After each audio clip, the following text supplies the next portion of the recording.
예, 오늘 이제 사사기 강의 저랑 14번째 시간이고, 기드온의 얘기가 아직 안 끝났습니다. 오늘도 안 끝납니다. 실제로 기드온의 얘기가 기록이 다른 앞선 사사들보다 길기도 하지만, 저랑 이제 앞서 기드온을 얘기를 처음부터 살펴보실 때도 살펴보셨던 것처럼, 특별히 기드온의 얘기를 통해 이전 사사들 역시 마찬가지긴 하나, 당시 이스라엘 백성의 상황이 굉장히 잘 이렇게 드러납니다. 오늘 이 마무리되는 내용도 저랑 이제 아마 그렇게 살펴보시게 될 거예요. 어찌됐건 하나님께서 기드온을 사사로 부르셨어요. 그래서 미디안과의 전쟁을 치르게 하시죠. 미디안의 군사는 몇 명이었냐면 13만 5천이에요. 그러면은 미디안 13만 5천에 싸우러 나가는 기드온의 군사는 몇 명이요? 잘 아시는 것처럼 300명. 인원수로서는 절대로 비교가 안 됩니다. 하나님께서 300명만 데리고 가게 하셨어요. 기드온이 그렇게 한 게 아니라. 그렇죠? 왜 그랬냐면, 저랑 2절을 한번 같이 한번 읽어보시겠어요? 7장 2절. 지난 시간에 하나님께서 이미 300명만 추리실 때 왜 그러시는지 이유를 아주 정확히 말씀하셨어요. 2절만 저랑 한번 같이 한번 읽으실까요? 여호와께서 기드온에게 이르시되 너를 따르는 백성이 너무 많은즉 내가 그들의 손에 미디안 사람을 넘겨주지 아니하리니 이는 이스라엘이 나를 거슬러 스스로 자랑하기를 내 손이 나를 구원하였다 할까 함이니라.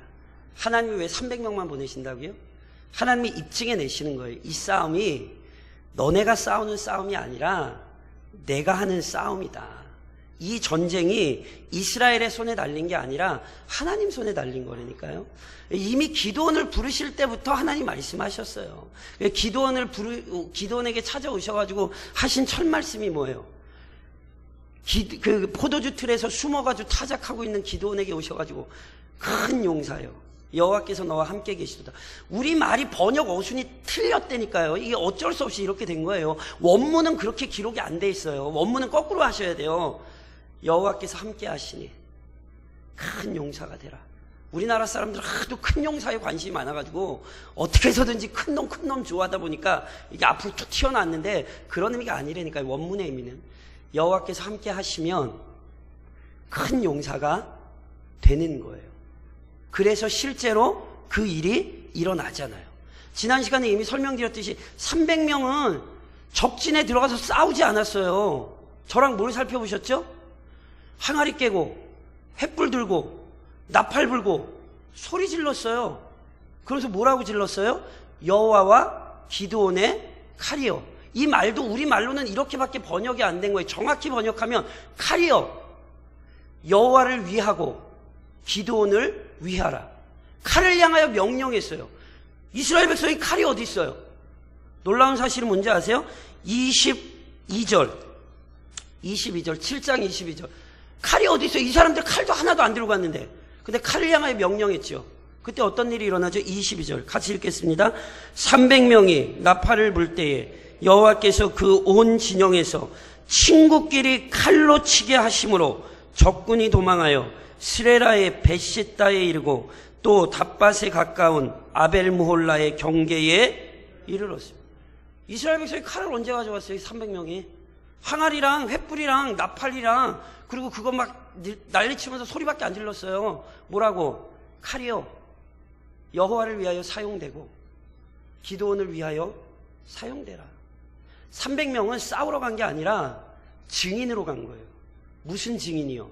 하나님께서 행하시는 일을 목도하고 그 일을 선포하기 위한 증인으로 부름받은 사람들이에요. 이 사람은 잘난 사람들, 똑똑한 사람들, 대단한 사람들이 아니었다니까요. 물 마시는 방법에서 뭔가 조건을 찾으려고 그러시면 안 돼요. 왜 300명이 뽑혔다고요? 적어요. 그냥 그 사람들이 적은 사람들이었어요. 그러니까 그 사람들에게 어떤 원인이 있는 것이 아니라 철저히 하나님께 이 모든 싸움의 주도권이 있음을 보이신 거란 말이에요. 그래서 실제로 하나님의 능력이 드러났죠. 그리고 보세요. 그 하나님의 역사하심을 보자 기드온과 300명이 이제 그 전쟁에 동참하는 거예요. 하나님이 그 전쟁을 앞서 행하셨고 기드온과 300명, 더 나아가 다른 이스라엘 지파는 그 전쟁에 동참하는 거예요.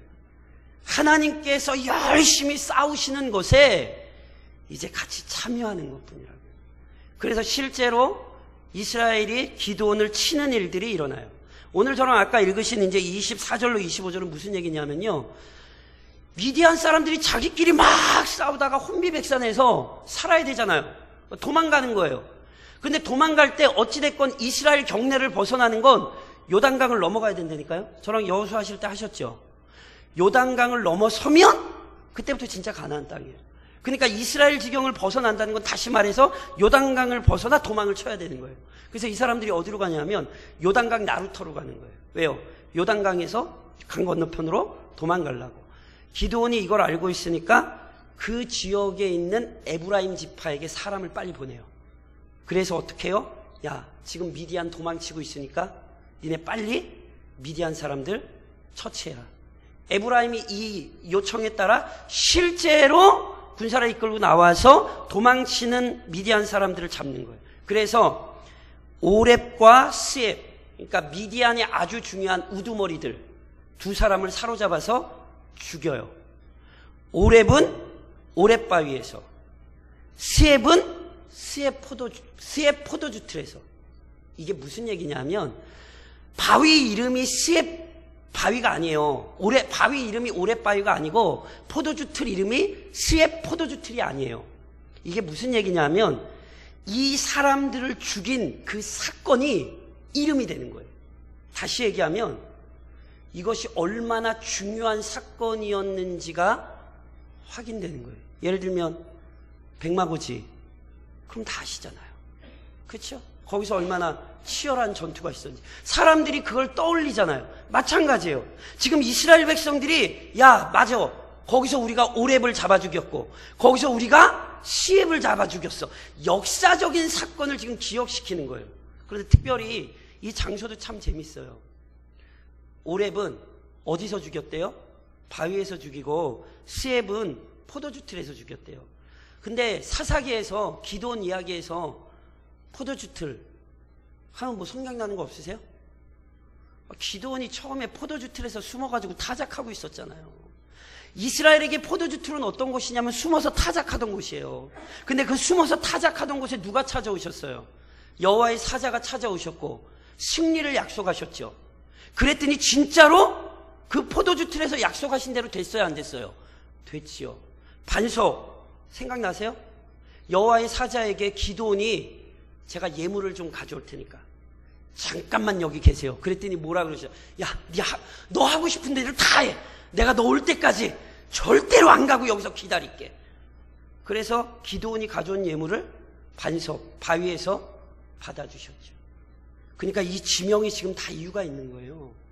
이스라엘이 이 위대한 역사를 떠올리는 거. 아, 포도주 틀에서 약속하신 대로 반석에서 우리의 예물을, 기드온의 예물을 받으신 대로 하나님께서 이 일을 행하셨다, 안 행하셨다? 행하셨다. 그런데 이름을 지은 것까지는 좋았어요. 근데 이름을 그렇게 지었으면 그 위대한 역사적인 사건, 즉 하나님의 구원을 기억해야 되는데 이스라엘에게 이게 어려운 문제예요. 항상. 저랑 8장 1절로 3절을 한번 읽어보시겠어요? 그래서 그 이름까지 붙이고 나서도 어떤 일이 이제 등장을 하냐면 8장 1절로 3절입니다. 같이 읽겠습니다. 에브라임 사람들이 기드온에게 이르되 내가 미디안과 싸우러 갈 때에 우리를 부르지 아니하였으니 우리를 이같이 대접함은 어찌 됨이냐 하고 그와 크게 다투는지라. 기드온이 그들에게 이르되 내가 이제 행한 일이 너희가 한 것에 비교되겠느냐. 에브라임의 끝물 포도가 아비에셀의 만물 포도보다 낫지 아니하냐. 하나님이 미디안의 방백 오렙과 스엡을 너희 손에 넘겨주셨으니 내가 한 일이 어찌 능히 너희가 한 것에 비교되겠느냐 하니라.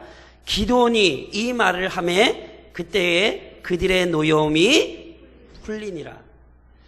에브라임이요, 기드온의 요청에 따라 미디안 도망치는 사람들을 요단 나루턱에서 처단을 해요. 그 중에 특별히 아주 중요한 우두머리 2명도 잡았어요. 그들의 목을 베요. 그리고는 기드온에게 그 머리를 가지고 오는 거예요. 근데 기드온에게 왔을 때 이 사람들이 심정이 편하지 않아요. 그래서 결국은 기드온과 오늘 본, 아까 전에 8장 1절에 뭐라고 돼 있대요? 크게 다퉜대요. 누구랑? 기드온이랑. 왜 다퉜대요? 와서 얘기하는 거예요. 야, 너 전쟁 나갈 때 우리 왜 안 불렀어? 이 얘기는 다시 얘기하면, 야, 우리 원래 대단한 사람들인데 너 우리 무시하는 거야? 이 전쟁 처음부터 우리를 불렀으면 우리가 더 큰 공을 세웠을 텐데 너 우리 빼놓고 너 이 전쟁한 거야? 너 어떻게 이럴 수 있어? 에브라임과 기드온이 무슨 집한지 기억나세요? 그쵸. 내 족보도 모르는데 무슨 기드온이 므낫세 지파예요. 에브라임과 므낫세가 뭐예요? 형제잖아요. 요셉의 두 아들. 그러니까 시비 따지는 거예요. 야, 너 그럴 수 있어? 우리가 친척지간인데 말이야. 네가 우리를 무시하고 이러고 따지는 거예요. 이때 기드온이 진정시켜요. 참아라, 참아라. 내가 잘못했다. 그러면서 이런 얘기 하잖아요. 에브라임의 끝물 포도가 아비에셀의 만물 포도보다 낫지 아니냐. 무슨 얘기냐면 니네가 아무리 못해도 내가 잘한 것보다 니네가 잘했어. 니네 대단해. 내가 잘못했어. 미안해. 이러고 화를 달래는 장면이거든요. 근데 이 장면에서 잘 보셔야 되는 게 우선 에브라임의 분노가 합당하지 않아요. 왜요? 에브라임도 지난 7년간 뭐 하고 있었어요? 미디안 쳐들어왔을 때 숨어 지냈어요. 무슨 어디 와서 지금 와서 큰 소리를 쳐요. 지금까지 7년 동안 숨어가지고 타작하던 사람들이, 지금까지 미디안 쳐들어왔을 때 아무것도 못하던 사람들이 뭘 큰 소리를 쳐요. 게다가 지금 이 전쟁은 미디안으로부터 기드온으로부터 시작돼요. 실은 미디안 사람들이 서로 자멸한 전쟁이에요. 그러니까 에브라임이 지금 잡은 사람들은 누구냐 하면 도망치던 사람들이에요. 그러니까 꽁무니 내빼고 도망치던 사람들을 쫓아가서 잡아 죽인 거라고요. 그러니까 자기들이 무슨 전쟁을 해서 지금 승리를 한 게 아니라 한마디로 패잔병들 거두어들인 거라고요. 그러니까 실은 지금 이 에브라임의 요구 자체가, 불평 자체가 굉장히 어리석은 거예요. 한마디로 에브라임 사람들이 교만하게 행동하고 있는 거예요. 거기에 대해 기드온이 굉장히 좋은 말로 달랜 것이죠. 잘했습니까? 못했습니까? 우선은 표면적으로 굉장히 잘해 보여요. 그런데 기드온이 이 사람들을 달랜 이유가 있어요. 그 이후의 사건을 보면 기드온이 왜 달랬는지 알 수가 있어요. 무슨 얘기냐면 기드온은 전쟁을 중단할 수는 없거든요. 그러니까 지금 전쟁을 계속하는 과정 가운데 있어요. 그러면서 4절로 9절을 좀 한번 보시겠어요? 4절로 9절. 4절로 9절을 같이 읽겠습니다. 기드온과 그와 함께한 자 300명이 요단강에 이르러 건너고 비록 피곤하나 추격하며 그가 숫곳 사람들에게 이르되 나를 따르는 백성이 피곤하니 청하건대 그들에게 떡덩이를 주라. 나는 미디안의 왕들인 세바와 살문나의 뒤를 추격하고 있노라 하니 숫곳의 방백들이 이르되 세바와 살문나의 손이 지금 내 손 안에 있다는 거냐? 어찌 우리가 내 군대에게 떡을 주겠느냐 하는지라.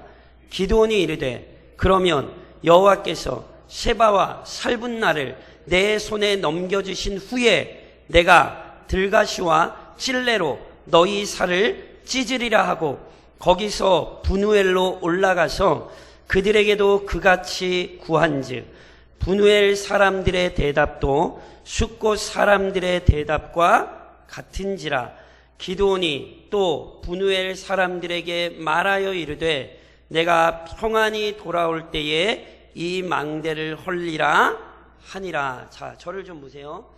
지금 이 사건이 시간적으로 진행되는 것인지 실은 시간적으로 진행되지 않는 것인지에 대해서 학자들이 약간 좀 논쟁이 있습니다. 왜냐하면 저랑 읽으신 4절에 보면 300명이 요단강에 이르러 건넜다라는 이 구절이 지금 에브라임이 그 전쟁을 끝내고 나중에 온 것보다 먼저인지 아니면 후인지 요걸 가지고 학자들이 좀 논쟁을 해요. 그러나 어찌됐건 성경의 기자가 보여주고 싶은 건 분명한 것 같아요. 무슨 얘기냐면 지금 기드온이 에브라임이 에브라임대로 하는 일이 있고 기드온도 자기 나름대로 미디안 방백, 미디안 우두머리들을 막 쫓아가고 있어요. 누구를 데리고? 300명을 데리고. 그러니까 굉장히 열심히 지금 도망치는 미디안 군사들을 쫓아가는 거예요. 그런데 도망치는 미디안 군사들을 300명을 데리고 쫓아가는 게 이게 쉬운 일이 아니거든요. 그래서 많이 지쳐 있었어요. 오늘 저랑 읽으신 4절에 보면 비록 피곤하나 추격하며, 그래서 너무 피곤하고 힘들어서 숫곳과 분우엘이라는 성읍을 가요. 숫곳과 분우엘은 12지파 중에 갓지파에게 속한 곳이에요. 그러니까 숫곳과 분우엘은 결국 형제예요. 형제. 이스라엘 사람들의 마을이에요. 그 마을에 들어가서 얘기하는 거예요. 야, 우리가 우리가 지금 미디안 쫓는 거 알지?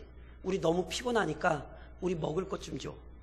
그랬는데 놀랍게 같은 동족인 이스라엘 사람들이 거부하는 거예요. 야, 지금 세바와 살문나가 누구 손에 있는데?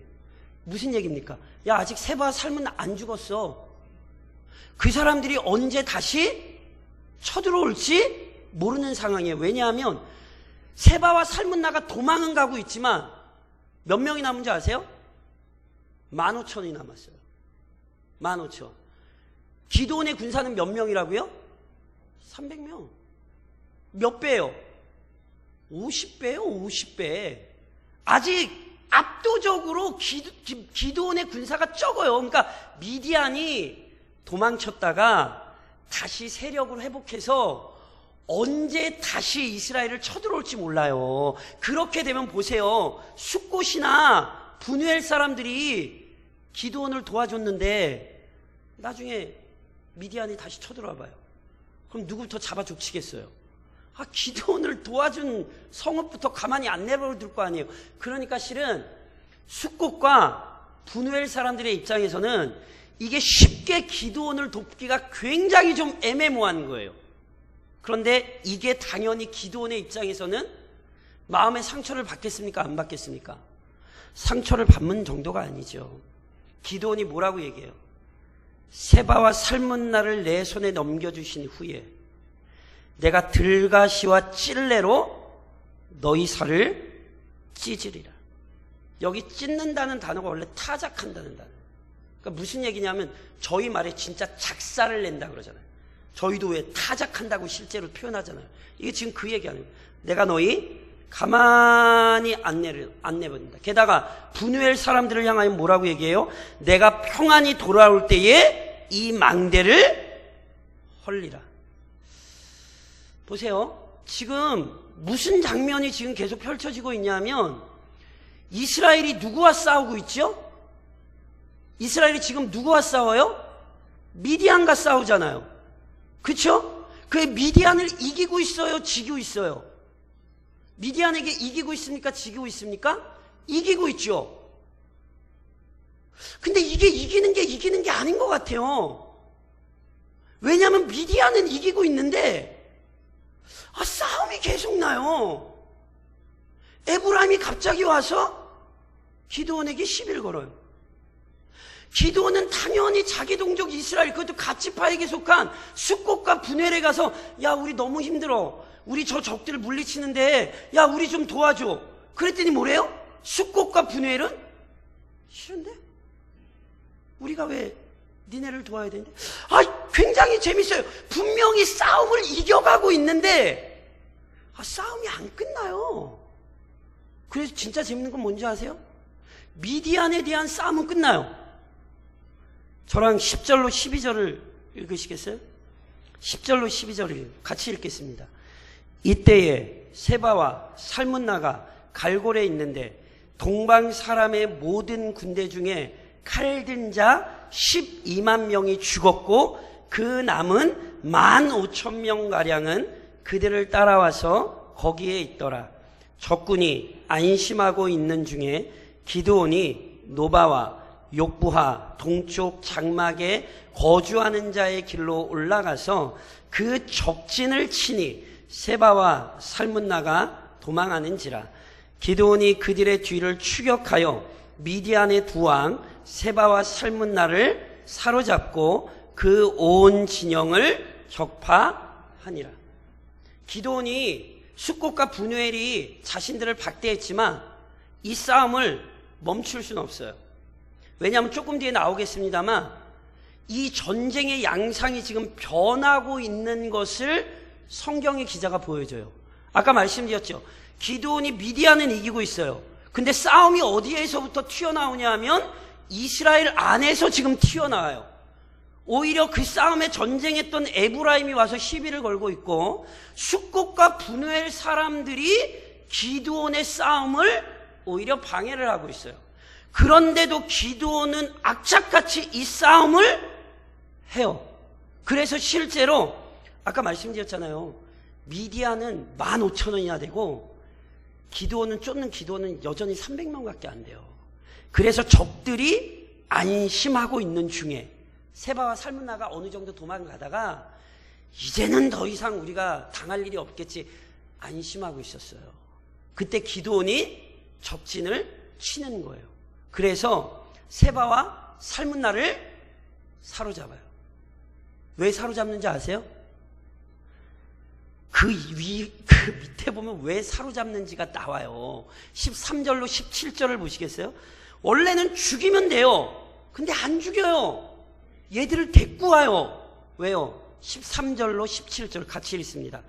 요아스의 아들 기드온이 헤레스 비탈 전장에서 돌아오다가 숫꽃 사람 중 한 소년을 잡아 그를 신문하매 그가 숫꽃의 방백들과 장로들 77명을 그에게 적어준지라. 기드온이 숫꽃 사람들에게 이르러 말하되 너희가 전에 나를 희롱하여 이르기를 세바와 살문나의 손이 지금 내 손 안에 있다는 거냐. 어찌 우리가 내 피곤한 사람들에게 떡을 주겠느냐 한 그 세바와 살문나를 보라 하고 그 성읍의 장로들을 붙잡아 들가시와 찔레로 숫꽃 사람들을 징벌하고 분우엘 망대를 헐며 그 성읍 사람들을 죽이니라. 자 보세요. 7년 동안이나 이스라엘을 괴롭히던 미디안과 전쟁을 해서 이제 전쟁에서 승리를 거둬요. 원수잖아요. 게다가 하나님께서 친히 싸우라 명령하셨잖아요. 그러니까 보세요. 이거는요 어떤 개인적인 원한을 넘어서는 거예요. 가나안 전쟁은 항상 제가 눈이 말씀드린 것처럼 거룩한 전쟁이에요. 거룩한 전쟁이란 단지 한 민족이 한 민족을 억압하고 죽이는 전쟁이 아니라 하나님의 공의를 실현하는 전쟁이라고요. 그러니까 지금 기드온이 부름받은 것도 철저히 하나님의 뜻에 따라 하나님의 공의를 실현하는 거예요. 이해하시겠어요? 이게 개인적인 욕망이 아니에요. 개인적인 미움과 시기와 질투가 아니에요. 그래서 하나님의 공의대로 이 심판을 진행하며 때로 에브라임이 오렙과 스엡을 잡았을 때 하나님의 공의에 따라 적장의 우두머리에 머리를 치는 거예요. 기드온이 따라가서 세바와 살문나를 잡죠. 그러니까 하나님의 공의에 따라 적장의 우두머리에 머리를 쳐야 돼요? 안 쳐야 돼요? 쳐야 돼요. 그리고 쳐요. 근데 그걸 연기해요. 그리고 세바와 살문나를 잡아서 어디로 데리고 와요? 숫꽃과 분우엘로 데리고 와요. 왜요? 놀랍게도 그들에게 전쟁의 승리를 보이는 게 아니에요. 데리고 와서 숫꽃과 분우엘 사람들에게 보이죠. 니네 내가 이 사람들 못 잡을 거라 그랬지 내가 잡았니 못 잡았니? 니네 우리 안 도와줬어? 내가 니네한테 말한 대로 해줄게. 그래서 뭐 하죠? 숫꽃 방백들을 잡아 죽입니다. 분우엘 망대를 헐어버립니다. 제가 아까 말씀드렸죠. 숫꽃과 분우엘이 미디안 사람들입니까? 이스라엘 사람들입니까? 이 끔찍한 걸 보셔야 돼요. 지금 누구랑 싸워야 돼요? 미디안이랑 싸워야 되잖아요. 사사가 뭐를 위해서 지금 부름을 받은 사람이에요? 이스라엘을 이민족에게서 구원하기 위해 부름받은 사람이잖아요. 그런데 놀랍게 사사가 이스라엘 민족을 구원해내는 것이 다가 아니라 뭘 하고 있죠? 자기 민족을 죽이고 있어요. 이 장면을 지금 잘 보셔야 돼요. 하나님의 거룩함의 전쟁이 지금 왜곡되고 있다니까요.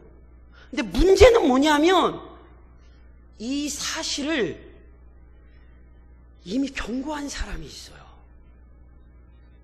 이런 일이 일어나지 않도록 이 사실에 대해 미리 경고했던 사람이 있어요. 그게 누군지 아세요? 갑자기 머릿속이 막 복잡해지시죠? 누군지 아세요? 제가 사사기가 들어오기 전에, 수요 예배 때 사사기가 들어오기 전에 무슨 성경을 다뤘죠? 그렇죠. 그런데 제가 여호수아를 끝낼 때 여호수아의 거의 마무리에 와서, 제가 그런 게 아니라 여호수아의 마무리 부분에 와서 여호수아서의 내용이 크게 세 가지 내용으로 마무리가 돼요.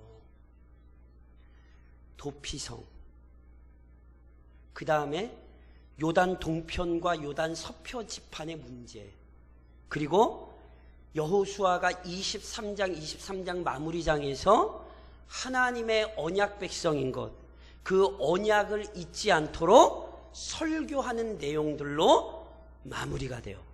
제가 그때 무슨 말씀을 드렸냐면, 여호수아서가 그 내용들로 마무리되는 결정적인 이유가 있다고 말씀을 드렸어요. 왜요? 이스라엘이 이제 어디 들어가요? 가나안 땅에 들어가요. 이제 가나안 땅에 들어왔고, 그리고 가나안 땅에 거의 전쟁을 끝냈고 지파별로 땅을 다 분배를 했어요. 이제 그 각 땅에서 나머지 이 가나안 사람들을 진멸하고 그 땅에서 진짜 평안과 안식을 누리면 돼요. 그런데 그때 진짜 평안과 안식을 누리기 위해 이 세 가지를 절대로 잊으면 안 돼요. 첫 번째, 도피성. 도피성은 부지중 살인한 자를 위한 거라 그랬죠? 그럼 부지중 살인한 자가 누구예요? 부지중 살인했다는 건 누구나 살인할 수 있다는 얘기라고요. 그러니까 도피성은 뭘 보여주냐면, 아하, 평안과 안식을 얻은 이 땅에도 죄가 있구나. 의도적으로 죄를 짓는 게 아니라 부지중, 짓고 싶어서 지은 게 아니라니까요. 부지중에 자기도 모르는 사이에 사람을 죽이고 죄를 짓는 거예요.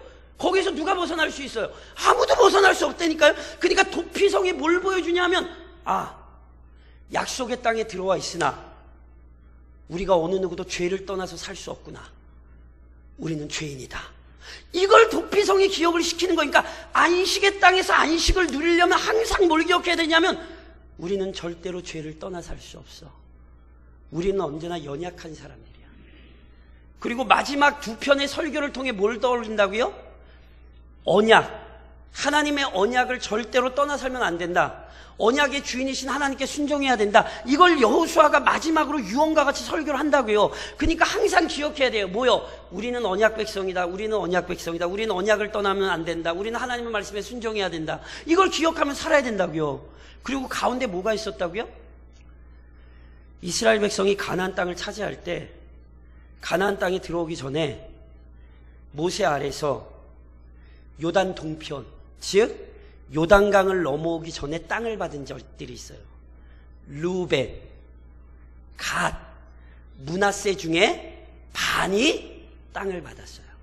그런데 그 사람들이 땅을 받고 거기 머문 게 아니었죠. 어떻게 했죠?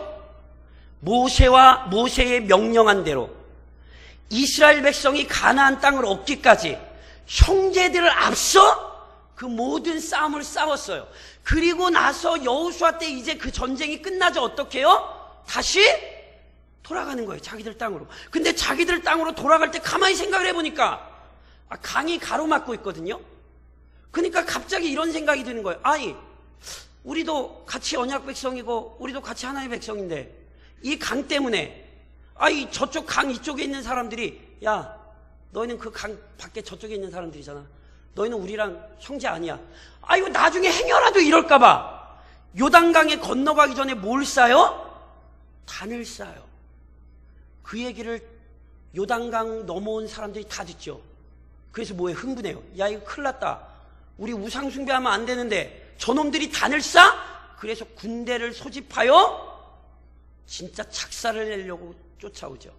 그런데 싸우기 전에 먼저 물었죠. 너희 왜 그랬어? 그랬더니 얘기를 하잖아요. 야, 혹시나 강 건너편에 있다고 우리가 너희랑 같은 형제 아니라고 나중에 우리 무시할까봐 우리가 이 제단 쌓은 거야. 우리가 이거 우상 섬기는 것도 아니고 다른 신 섬기는 것도 아니고 너희나 우리나 하나님의 백성이다. 이거 입증하려고 우리가 이 단 쌓은 거야. 그랬더니 처음에는 막 흥분해서 왔던 다른 지파들이 그랬어? 야, 그래. 우리 서로 잊지 말자. 그리고 헤어졌단 말이에요. 그 사건이 뭘 가르쳤다고요? 언제든지 형제 간의 분열이 일어날 수 있어요. 오해와 불신이 일어날 수 있어요. 그게 실현된 거예요. 앞서 사사기에 들어서면서도 이런 분열의 조짐은 실은 보였어요. 1장에서 유다가 하나님의 명령대로 유다가 제일 처음에 올라가. 하나님이 그렇게 말씀하셨어요. 기억나세요? 하나님이 다른 지파는 언급 안 하셨어요. 야, 유다야, 네가 제일 처음에 올라가. 근데 유다가 어떻게 했다고요? 하나님 말씀 듣고 유다가 자기만 올라간 게 아니라 겁이 나가지고 다른 사람 한 사람 데리고 가요. 근데 누굴 데리고 올라가냐면 그들이 그렇게 얘기해요. 그의 형제 시므온에게 이르기를. 누굴 데리고 올라가요? 시므온만 데리고 올라가요. 왜요? 배가 같은 자식이에요. 한마디로 얘기해서. 혈족이 야곱의 네 아내 중에 배가 같은 형제예요.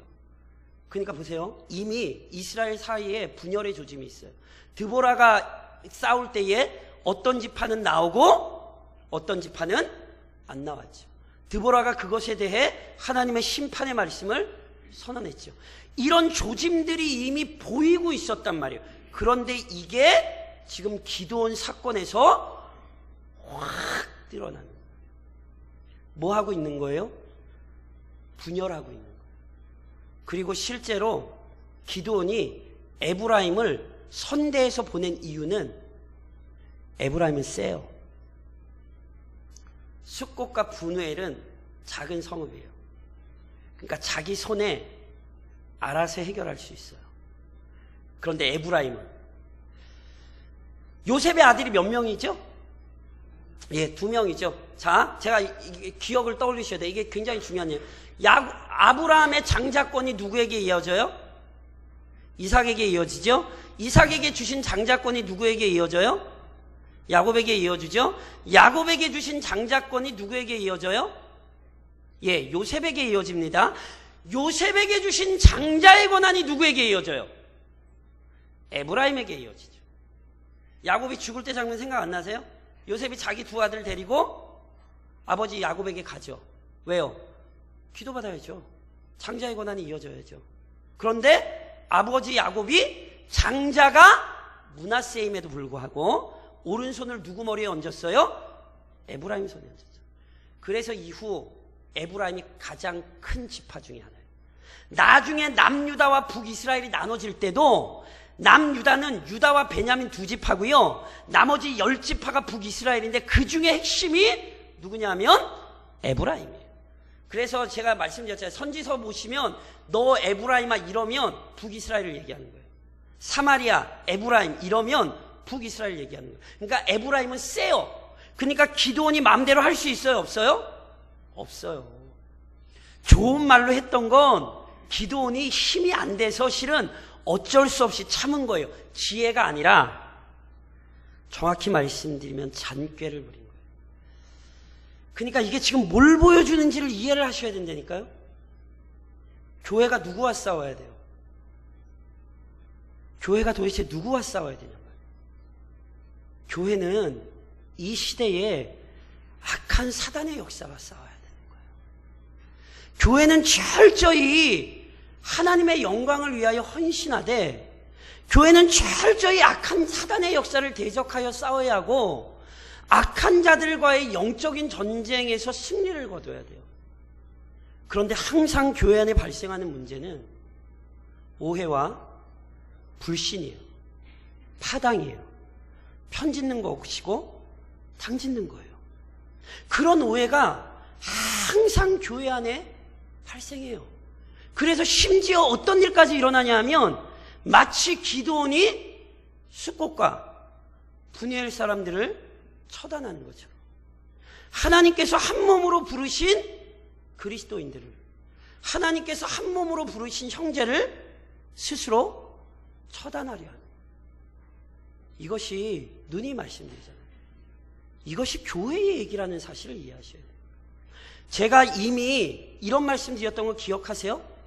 사사기랑 동일한 신학적인 맥락을 가지고 신약에 기록된 게 뭐라고요? 사도행전이라니까요. 사사기가 어떻게 시작돼요? 여호수아라는 지도자의 죽음과 함께 시작되죠. 사도행전이 어떻게 시작돼요? 예수 그리스도, 구약의 이름으로 여호수아이신 주님이 이 땅을 떠나시는 것으로 시작되죠. 그러면 여호수아가 없다고 이스라엘이 그 사명을 감당 못해요? 아니에요.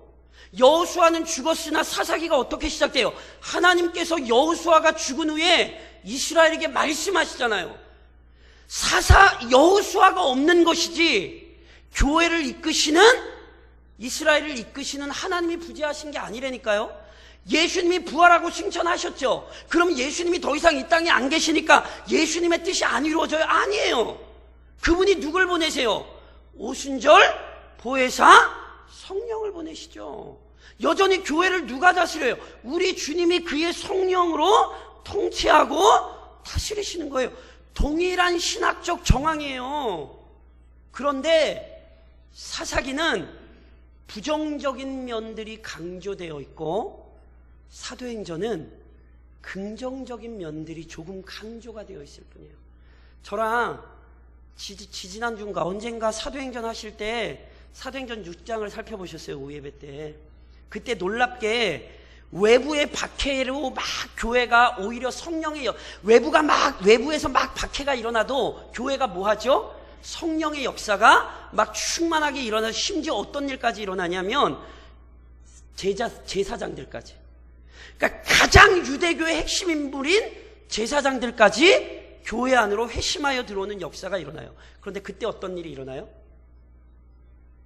교회가 구제금을 나눠주는 일에 약간의 의도적인 실수가 아니라 어쩔 수 없는 문제가 발생했죠. 그때 무슨 일이 생겨요? 헬라파 유대인과 히브리파 유대인이 갈라섭니다. 잘 보셔야 돼요.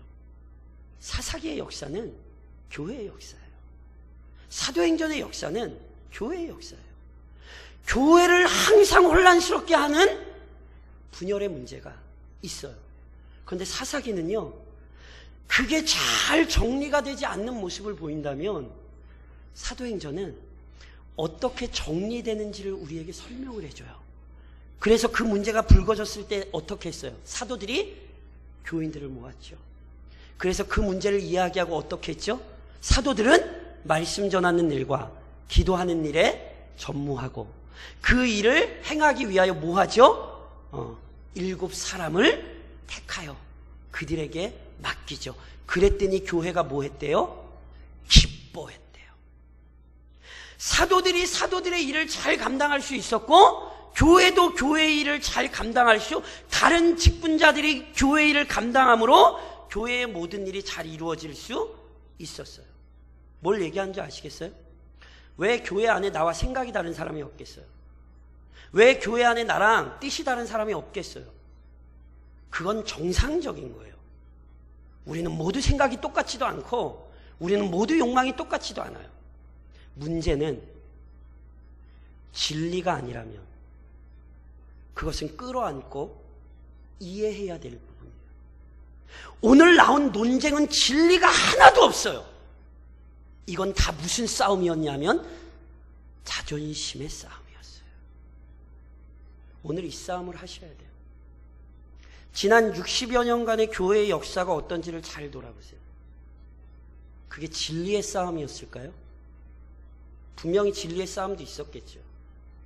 그러나 진리의 싸움을 틈타 자존심의 싸움 아닙니까?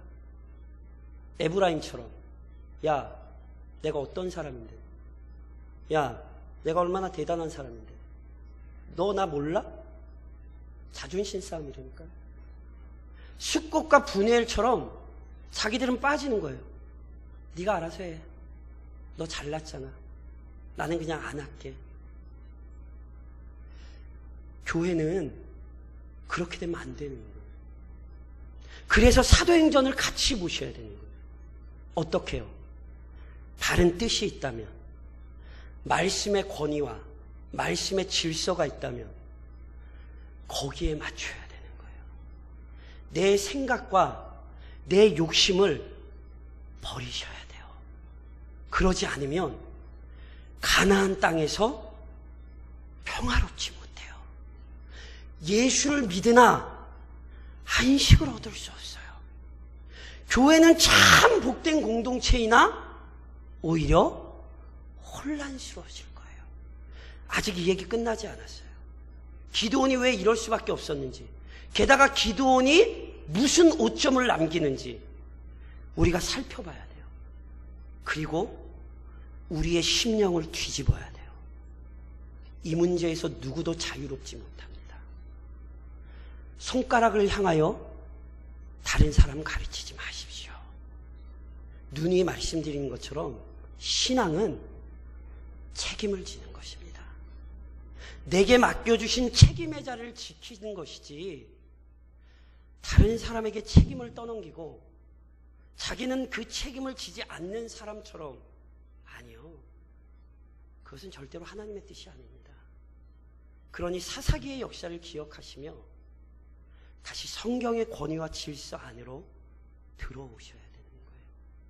그래서 오히려 이 문제가 지나고 마치 사도행전에서 사도들이 그 문제를 해결하고 나서 오히려 온 교회가 기뻐할 수 있었던 것처럼 성경의 진리 안으로 들어오고 권위의 질서 안에 내 생각을 굴복시키면 기쁨은 옵니다. 기쁨은 옵니다. 그러니 그 기쁨을 얻기에 주의 말씀에 충성하시기를 우리 주님 이름으로 권면드립니다.